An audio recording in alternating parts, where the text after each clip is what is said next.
Jericho, ideal man at pasok sa future ni Janine, actress. Aminadong masaya ang relasyon nila ni Echo.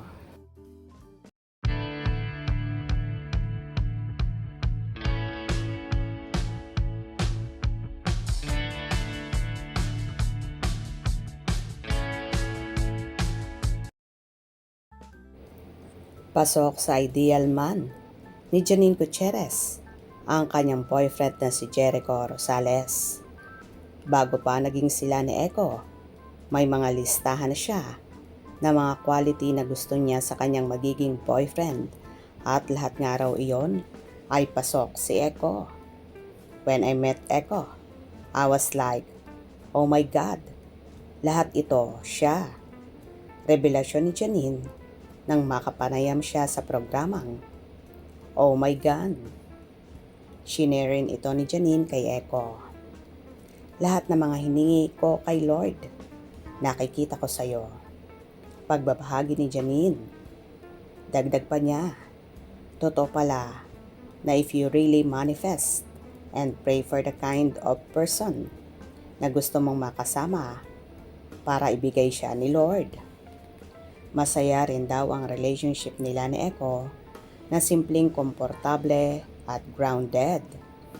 Pag kaming dalawa lang masaya, komportable, say ni Janine.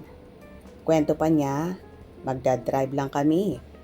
Ang ginawa namin, nagdrive kami, dumaan sa simbahan, dumaan sa museum, kumain.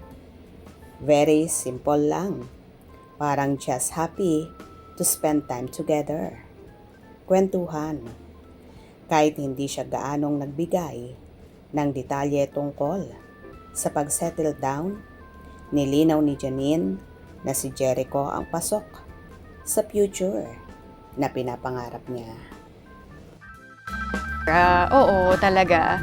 Actually, alam mo ba, dati, before I met Echo, nagsulat ako ng listahan ng mga lahat ng gusto kong traits sa isang partner.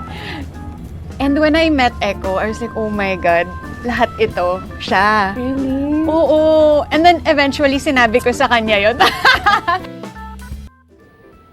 O diba, once i-manifest mo at ipag-pray mo ng todo, ibibigay talaga sa'yo ni Lord. At umaasa naman ang actress na talagang si Jericho na ang makakasama niya habang buhay. Kayo ba? Yun din ang gusto nyo para sa Econin? Kung nagustuhan nyo ang video na ito, comment down below.